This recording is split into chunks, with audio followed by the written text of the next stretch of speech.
D'abord, je voudrais vraiment remercier énormément les deux organisatrices principales de cette journée, qui sont Sophie Hautman et Françoise de Mézières, qui m'ont fait la gentillesse de m'inviter pour faire une présentation. Je dois dire d'abord, un peu à ma grande surprise, parce que même si j'ai beaucoup d'affection pour la communauté de l'apprentissage des langues avec les technologies, il est vrai que depuis une bonne dizaine d'années, voire plus, je me suis un petit peu éloigné de ce groupe de recherche.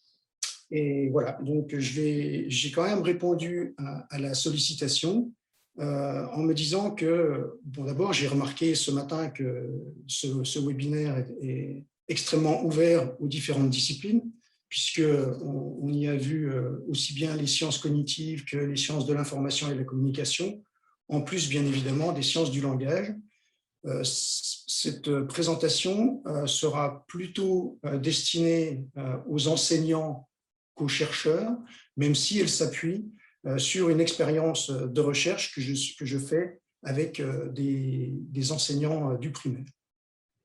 Avant de commencer, j'aimerais encore remercier et féliciter l'engagement de Sophie pour l'organisation de ce webinaire et pour avoir assisté à différentes phases de sa construction. Je peux vous dire qu'elle y a mis toute son énergie et toute sa pugnacité.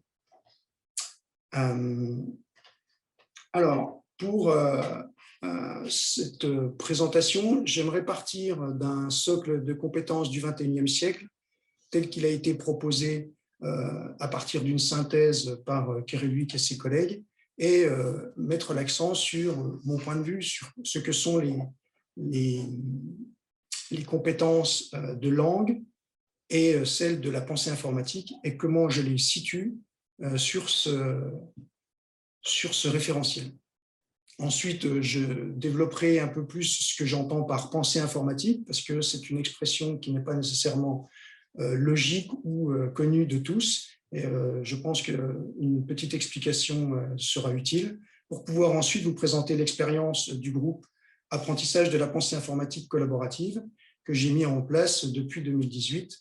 Et ce qui est l'objectif essentiel de cette présentation, vous montrer comment on pourra utiliser les nouvelles compétences des apprenants pour pouvoir s'en emparer et leur proposer des supports motivants, attrayants, interactifs, pour leur faire de nouvelles formes d'activités pour manipuler la langue. Et c'est ce que j'aimerais aborder dans cette troisième partie. Alors, en ce qui concerne les compétences du XXIe siècle, donc Kereluik et ses collègues ont fait une synthèse d'une quinzaine de modèles et ont abouti à celui-ci, où ils suggèrent 3 sortes de connaissances et champs d'application pour les compétences que nous devons apprendre. Les connaissances fondamentales, les connaissances, les métaconnaissances, pardon, et les connaissances humanistes, qui nous permettent, ces 3 pôles, de connaître, agir et évaluer. Pour l'apprentissage des langues, évidemment, il y a d'abord les contenus, les connaissances sur la structure et la grammaire de la langue en particulier, mais aussi des compétences liées à des domaines transdisciplinaires, en particulier quand on s'intéresse à l'apprentissage des langues pour non spécialistes. Évidemment également un outil pour communiquer, et enfin, c'est l'aspect humaniste de la langue, puisqu'il intègre toute la culture et la littérature de ce point de vue-là.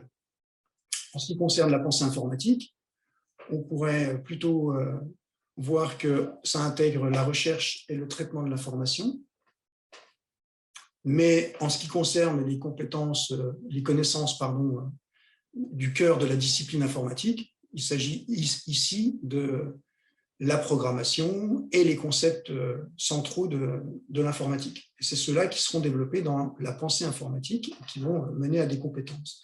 Mais cette pensée informatique, elle ne se limite pas à la programmation, comme on le verra après. Elle intègre également la résolution de problèmes et le fait, elle insiste sur un point qui me semble fondamental, c'est que la pensée informatique invite les utilisateurs à arrêter de penser que tout ce qui est numérique ou informatique est magique.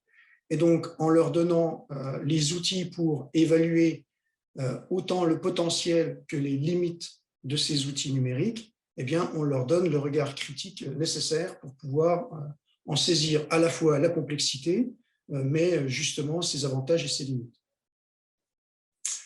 Et c'est le point sur lequel je conclurai cette présentation. C'est aussi une source de créativité et d'innovation, puisque apprendre la programmation, c'est aussi s'emparer de nouveaux supports pour cette créativité. Alors, je vais revenir maintenant sur la pensée informatique et je vais m'appuyer sur Janet Wing en guise de définition. Donc, elle dit que la pensée informatique, c'est une attitude et des compétences universelles que chacun devrait apprendre et utiliser, et pas seulement les informaticiens. Alors, je vais vous en dire un peu plus de ce que Janet Wing nous dit. Elle dit que maîtriser la pensée informatique, c'est pouvoir reformuler un problème difficile en un problème plus simple ou en un problème qu'on a déjà résolu, soit par réduction, soit par inclusion, soit par transformation ou par simulation. Mais maîtriser la pensée informatique, c'est aussi penser récursivement, faire des traitements en parallèle, interpréter un code comme des données ou des données comme un code. C'est aussi avoir confiance et utiliser et modifier en toute sécurité un système complexe sans avoir nécessairement à en comprendre tous les détails. Maîtriser la pensée informatique, ce n'est pas simplement savoir programmer un ordinateur. Cela suppose de concevoir et de penser à différents niveaux d'abstraction. C'est une façon dont les hommes pensent, pas les ordinateurs. Équipés d'ordinateurs, les hommes peuvent traiter des problèmes qu'ils n'auraient jamais osé attaquer avant l'âge de ces systèmes, dont les fonctionnalités ne sont limitées que par notre imagination. Basée sur les sciences de l'ingénieur et les mathématiques, l'informatique nous rend libres de concevoir des mondes virtuels qui dépassent les limites du monde physique. De cette façon, les informaticiens partageront la joie de maîtriser le pouvoir de l'informatique et feront de la pensée informatique un bien commun. Voilà ce que je souhaitais vous lire de Janet Wing pour éclairer ce que l'on met derrière le vocable pensée informatique. Mais de manière un peu plus concrète et synthétique, voilà ce sur quoi les différents chercheurs se mettent d'accord quand ils définissent et surtout quand ils constituent la pensée informatique en différentes capacités. Donc, permettez-moi de décrire ces composants qui font consensus au sein de la communauté. Donc, maîtriser la pensée informatique, c'est être capable de décomposer un problème complexe en sous-problèmes ou en tâches plus simples. C'est être capable de reconnaître des schémas récurrents. C'est être capable de décrire une tâche ou une solution sous forme d'algorithme. C'est, comme l'a dit Janet Wing, être capable de penser à plusieurs niveaux d'abstraction. Mais c'est aussi être capable de penser critique, justement en ayant conscience du potentiel et des limites des outils informatiques. Donc, cette pensée critique, combinée au pouvoir des ordinateurs, permet de traiter les problèmes de façon innovante. Alors, maintenant qu'on a un peu en tête ce que l'on met derrière ces fameuses compétences de la pensée informatique au sein du référentiel des compétences du XXIe siècle, j'aimerais revenir sur un petit peu d'histoire de l'introduction de l'informatique, en particulier à l'école primaire, mais du coup dans le système éducatif, en tout cas en France. Donc, en 1980, on a eu le plan informatique pour tous qui, grosso modo, a amené les ordinateurs à l'intérieur de l'école, pour le dire très simplement.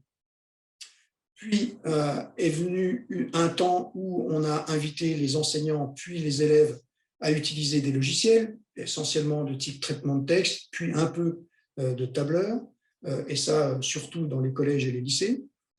Et puis est venu le temps de l'éducation aux médias et à l'information, où on a mis effectivement l'accent sur la pensée critique en regard de l'information et de la profusion d'informations, ou en tout cas de données auxquelles donnait accès Internet, pour ensuite ouvrir une voie sur les technologies de l'information et de la communication pour l'enseignement. Alors ça s'est fait un peu en parallèle, de l'éducation aux médias et l'information, et des environnements informatiques pour l'apprentissage humain, qui est d'ailleurs la branche de recherche à laquelle j'appartiens à la fois au niveau national et au niveau international.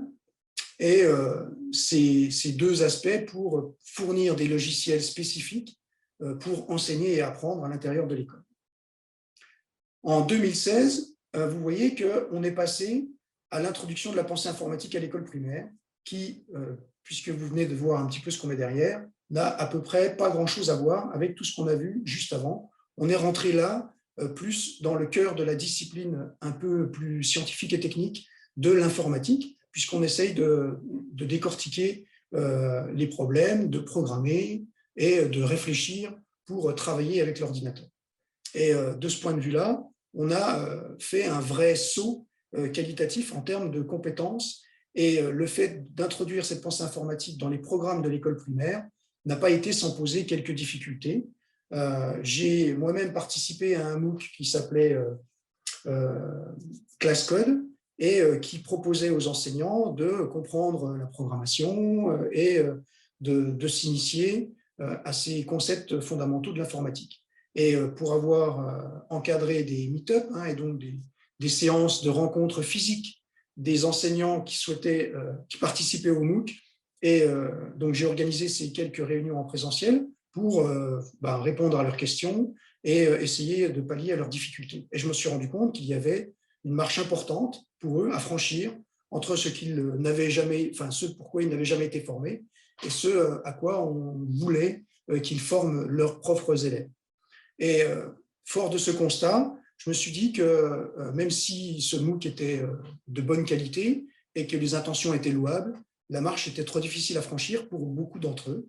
Et donc, j'ai décidé de mettre en œuvre un groupe pour accompagner des professeurs des écoles dans la construction de séquences pédagogiques destinées à l'apprentissage de la pensée informatique, que j'ai appelé « Apprentissage de la pensée informatique collaborative ».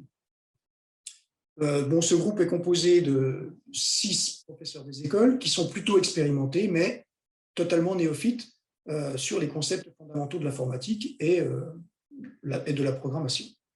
Depuis septembre 2020, j'ai été rejoint par un deuxième chercheur, une chercheure, Francine Athias, et je suis accompagné par 2 formateurs de la DAN, devenus depuis DRNE, pour Délégation régionale du numérique pour l'éducation, et 2 médiatrices de Canopé, donc les ateliers Canopé, qui nous accompagnent également sur le numérique. L'objectif de ce groupe de travail, c'était vraiment d'accompagner la production de ces séquences pédagogiques pour que ces enseignants puissent la développer au sein de leur classe. Ça, c'était le service qu'on rendait à ces enseignantes en termes d'accompagnement, mais il est clair que ce n'était pas gratuit au sens où j'en avais un intérêt scientifique, puisque j'avais besoin de comprendre ou recomprendre peut-être ce qui était difficile dans cet apprentissage de la pensée informatique. Et donc, le fait de les accompagner dans cet apprentissage me permettait de remettre le doigt sur les difficultés qu'elles pouvaient rencontrer et de manière à éclairer les développements dans la recherche pour aider les enseignants à s'approprier ce champ. Alors, au départ, donc en 2018, j'avais proposé des rôles un petit peu différents pour les enseignants apprenants que nous accompagnions, et le rôle des accompagnateurs. Donc, je vais essayer de les expliciter ici. Donc, d'abord, je souhaitais faire expliciter les représentations initiales de ces enseignantes pour comprendre de là où elles partent et ce qu'elles voient dans informatique, pensée informatique, programmation, à quoi ça fait référence pour elles, et de comprendre du coup d'où elles partent.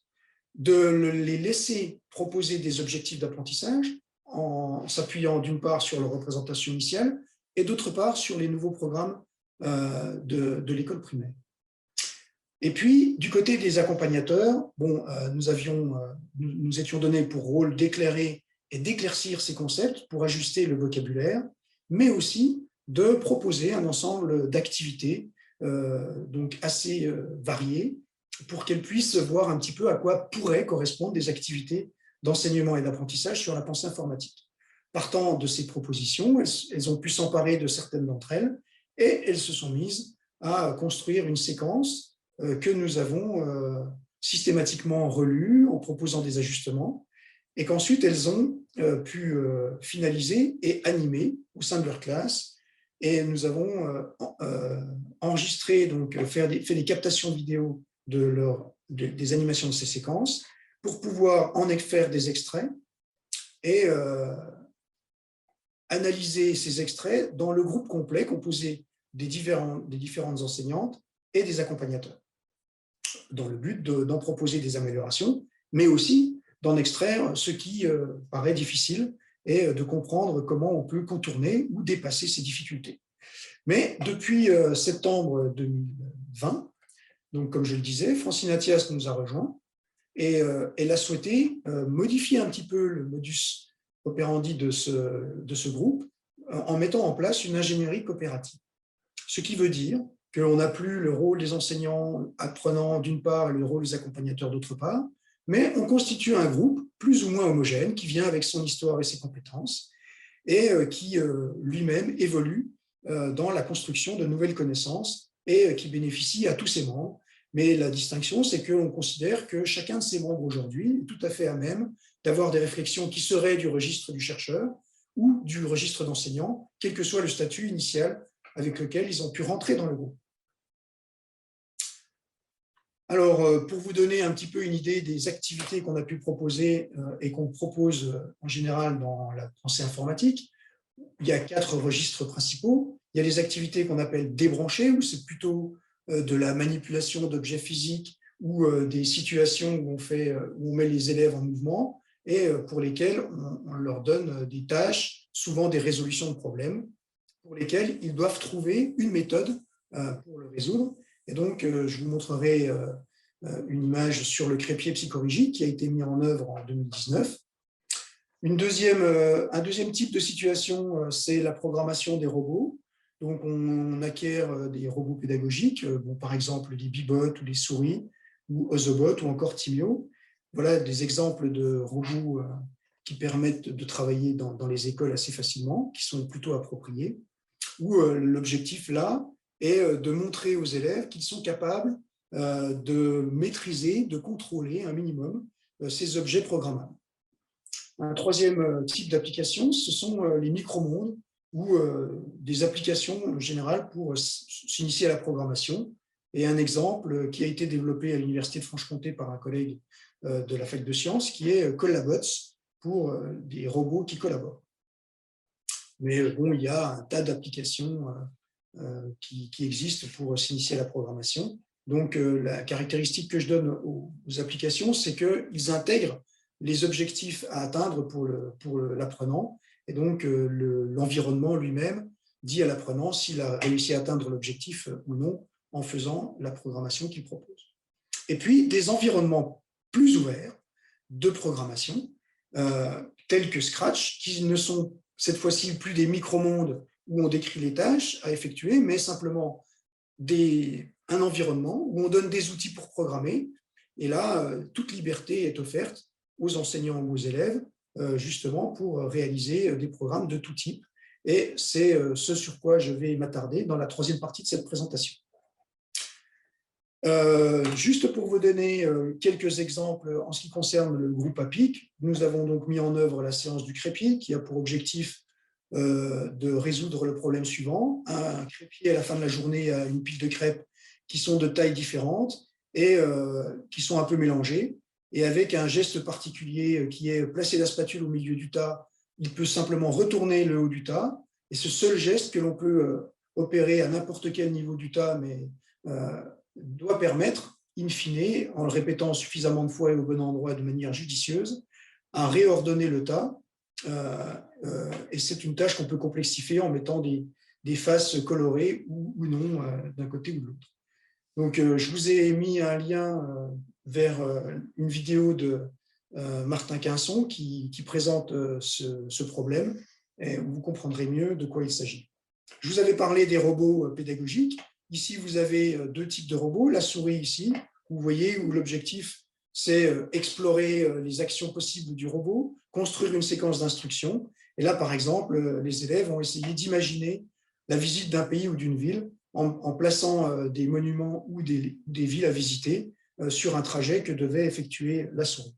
Et puis, la dernière réalisation que l'on a faite dans ce groupe, c'est une programmation du robot TheBot, qui est un robot qui est capable de suivre les lignes.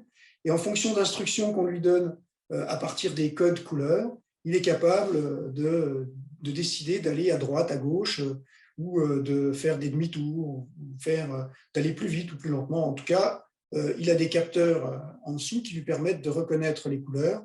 Et grâce à ça, on peut, d'une certaine manière, décider du chemin qu'il va prendre. Alors, justement, pour vous donner un petit peu une idée de ce qu'on peut réaliser en classe avec... donc, on va voir si ton TheBot est possible. Ici, on a... Les copains, vous regardez bien et on pose le matériel. Voilà, on assiste à la mise en commun une fois que l'exercice a été résolu par un groupe d'élèves. Donc, chaque groupe d'élèves a dû résoudre cet exercice. Et on voit que le robot, il passe sur les codes couleurs et il choisit le bon branchement aux intersections pour finalement arriver à la maison sans être tombé dans les pièges de la sorcière. Donc voilà, c'est simplement pour illustrer le type d'activité que l'on peut faire. Je peux vous dire que les élèves sont extrêmement friands de ce type d'activité et intéressés. Alors, partant de ces idées sur les compétences de la pensée informatique, je voudrais vous amener sur les nouveaux supports d'apprentissage qui pourraient servir à l'apprentissage des langues. Pour cela, je voudrais m'appuyer d'abord sur une thèse qui est déjà ancienne et qui, par contre, vient bien des sciences du langage, de Nicole Marty, qui, à partir d'une étude à l'école maternelle, a montré que les outils numériques permettaient une diversification des types d'écrits.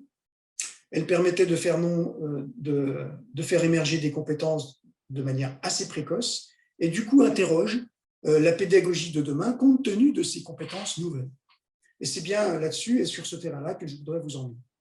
Elle montre aussi l'évolution des écrits scolaires au contact des technologies, en particulier la logique du récepteur, écriture communicative et conversationnelle, j'ai envie de dire interactive, et le rôle du lecteur-auteur aussi avec le Web 2.0, permis par les environnements numériques, où on n'est plus simplement consommateur d'un écrit qui est stabilisé, mais on peut reprendre une partie de l'écrit, le modifier et le reconstruire à sa source.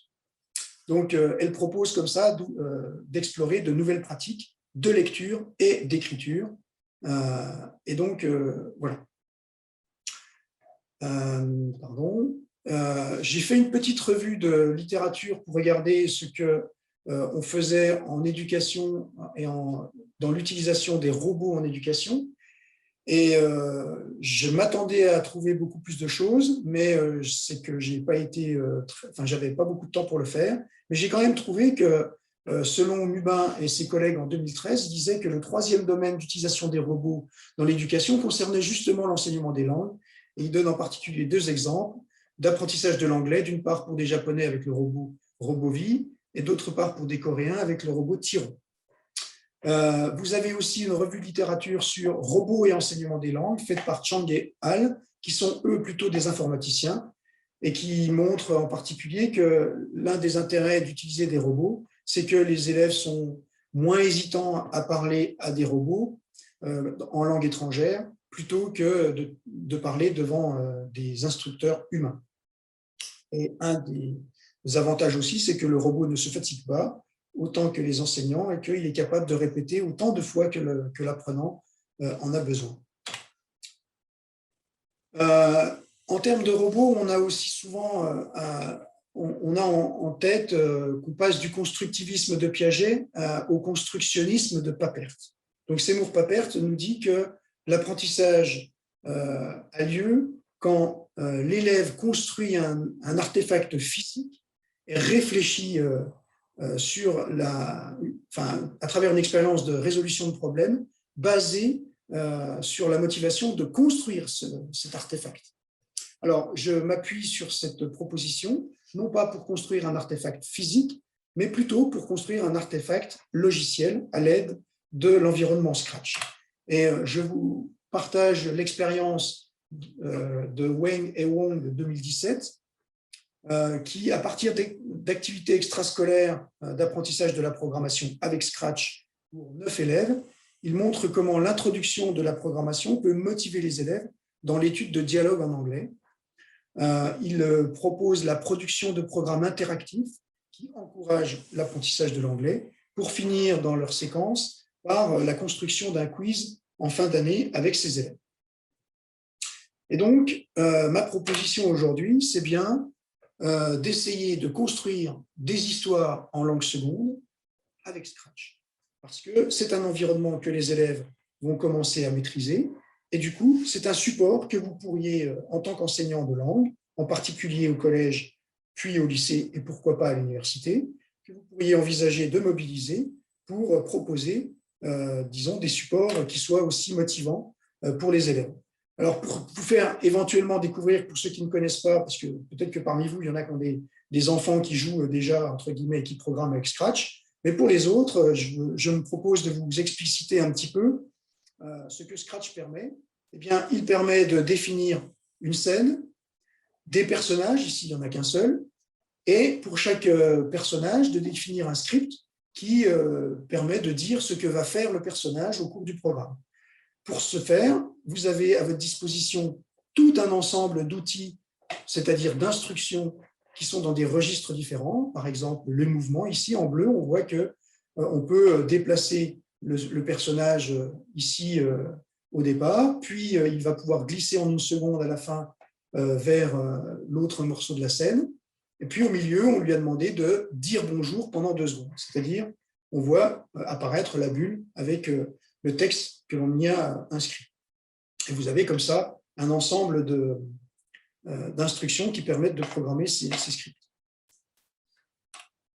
Voici un exemple directement pris sur Internet, enfin dans l'environnement Scratch, puisque Scratch, c'est donc une plateforme qui a été construite par le MIT et qui est ouverte et dans laquelle il suffit d'ouvrir un compte et vous avez en partage en fait tous les projets que les autres utilisateurs ont décidé de partager. Et là, je suis allé chercher des programmes qui ont été écrits par des enfants. Vous voyez ici un enfant de 11 ans qui apprend le français et donc qui a construit un dialogue entre 2 personnages. Donc, vous voyez ici la scène avec 2 personnages. Ici, j'ai le personnage Kai, dont le script est décrit ici. Et donc, on voit qu'il va simplement dire un certain nombre de choses.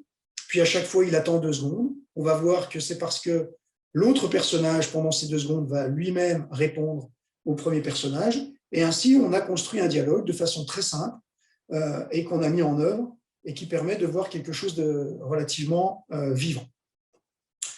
Et que les élèves peuvent exécuter et voir s'exécuter depuis chez eux et le partager avec leurs amis. Voici l'autre partie du dialogue, cette fois-ci par Raïm ou James, je ne sais pas comment on prononce, et on voit qu'il commence par attendre 2 secondes, puis il répond à son interlocuteur, etc., jusqu'à la fin où il va lui proposer d'écouter de la musique. Et donc, voilà les quelques actions que je voulais vous présenter de manière très simple ici. Alors, pour vous montrer ce que ça donne, très rapidement. Donc là, il n'y a pas de son, mais on voit les différents personnages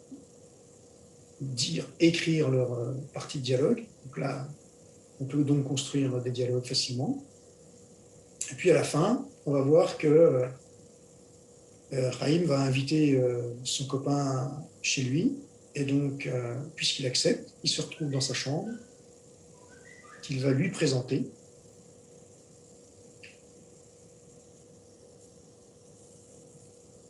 Et à la fin, il lui propose d'écouter de la musique. Voilà, pour vous donner une idée vraiment un premier exemple de ce qu'on peut faire avec Scratch. Et dans les quelques minutes qui me restent, je voudrais vous présenter un deuxième exemple, où cette fois-ci, c'est un peu plus complexe. Je pense que ça a été plutôt défini par des élèves au moins de collège, peut-être de lycée, mais il s'agit ici de construire un quiz dans 3 langues différentes, où on peut donc poser les questions dans une langue, puis répondre dans une deuxième langue, et ce, de manière interactive, c'est-à-dire que l'utilisateur va choisir la langue des questions, la langue des réponses, et on va voir un petit peu ce que ça donne. Donc, je vous montre simplement la démo. Ici, on choisit comme langue de question l'anglais, et comme langue de réponse, on va choisir le français. Ensuite, on va choisir une catégorie, un thème. Donc là, c'est l'utilisateur qui choisit son thème. Ici, la famille. Et on lui demande de traduire en français les propositions. Donc, elles sont évaluées.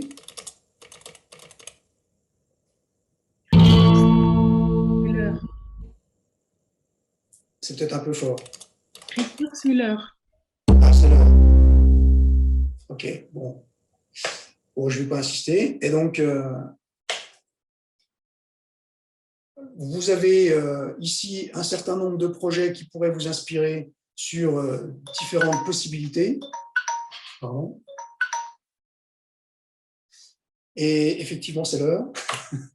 Et donc, simplement pour conclure, je voudrais vous inviter à réfléchir à comment vous pourriez vous approprier les compétences de la programmation qui se construisent aujourd'hui dès l'école primaire, voir quels sont les environnements créatifs que l'on peut explorer dans votre discipline qui est l'enseignement et l'apprentissage des langues, comment on peut explorer les nouveaux écrits numériques qui sont en évolution, et donc comment justement vous approprier ces supports motivants.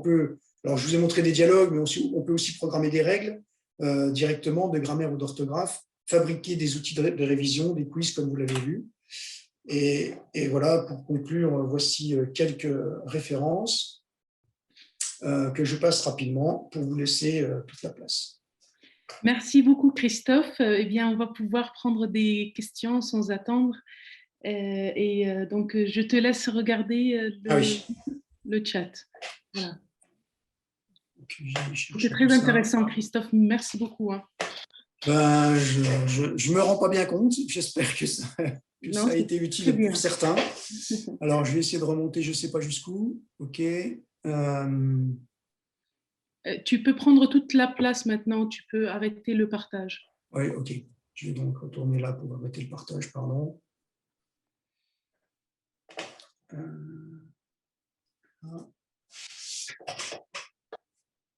C'est bon? Oui, c'est très bien. Tu as le...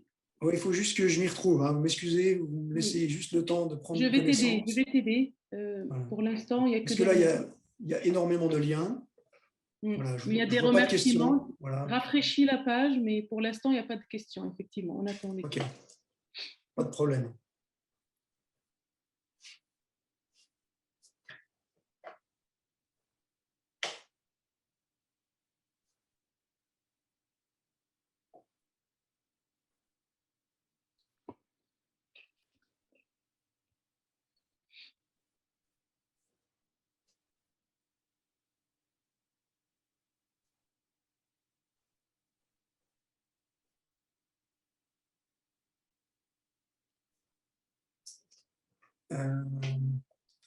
Alors, revenir rapidement sur les exemples d'histoires écrites pour enfants. Alors, je n'ai pas précisément présenté des histoires écrites pour enfants, mais plutôt des histoires écrites par des enfants. Mais je ne sais pas comment répondre à cette question, sinon par l'idée que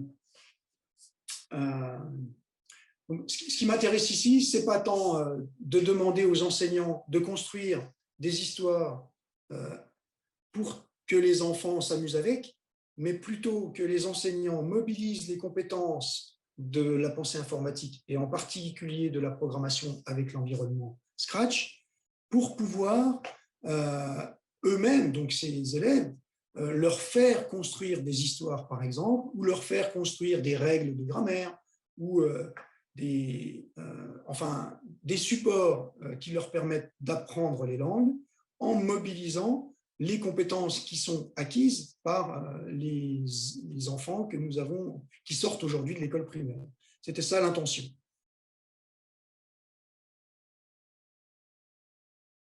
Alors, je prends la question de Eva, que je salue au passage.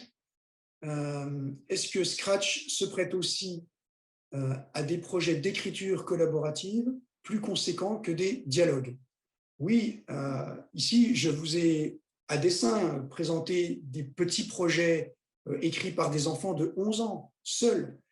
Et l'objectif, c'était vraiment de vous montrer un peu de façon initiatique comment on peut s'emparer simplement de cet environnement. Mais c'est un environnement extrêmement riche qui permet, par exemple, d'utiliser l'audio. Vous pouvez enregistrer des morceaux d'audio et plutôt que simplement donner des dialogues écrits, vous pouvez aussi y intégrer des enregistrements de la voix de vos apprenants qui peuvent construire des dialogues, cette fois-ci sonores. Vous avez même la possibilité d'utiliser un synthétiseur vocal qui, à partir de l'écrit, va générer l'audio, ce qui est une autre forme que l'apprenant peut utiliser aussi pour voir comment un avatar peut synthétiser l'audio d'un texte qu'il aurait proposé. Donc, je ne sais pas comment vous le dire, mais évidemment, les projets sont de la complexité qui sera limitée par votre imagination, c'est un peu ce que j'ai dit au début. Franchement, l'environnement Scratch, c'est d'abord un environnement gratuit, ouvert et assez simple de prise en main.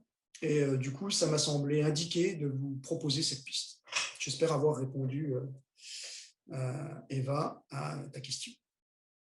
Alors, je continue. Avec également quelques éléments d'expérimentation avec des publics d'adultes apprenants.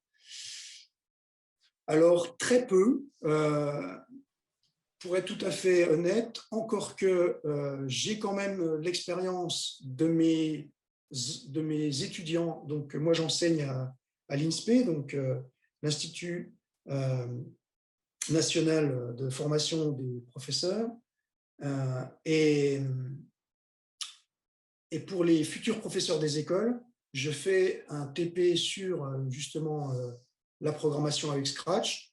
Et bon, c'est des élèves, enfin, c'est des étudiants qui ont 23 à 26 ans, la plupart. Et franchement, en 2 heures, ils arrivent sans problème à résoudre des problèmes tels que, alors bon, je les entraîne plutôt sur des problèmes de géométrie. Donc, par exemple, je leur fais dessiner un pentagone et ensuite, ils sont capables de généraliser ce programme en programmant une application qui va permettre à l'utilisateur de dessiner n'importe quel polygone, donc régulier. Donc, à la fin, l'utilisateur donne le nombre de côtés et le programme va dessiner le polygone régulier correspondant, ce qui est déjà un travail relativement conséquent, et ça se fait en moins de 2 heures. Quand je dis en moins de 2 heures, c'est l'ensemble, c'est-à-dire qu'ils ont découvert Scratch, ils ont découvert les problèmes et ils ont réussi à résoudre celui-là.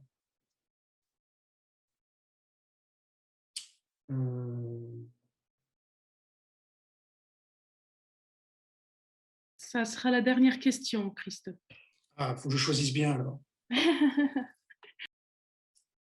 Alors, comme je n'ai pas entendu parler du capitaine Kelly, je vais passer à une autre. Si vous voulez avoir des précisions sur l'utilisation de cet assistant vocal, s'il vous plaît.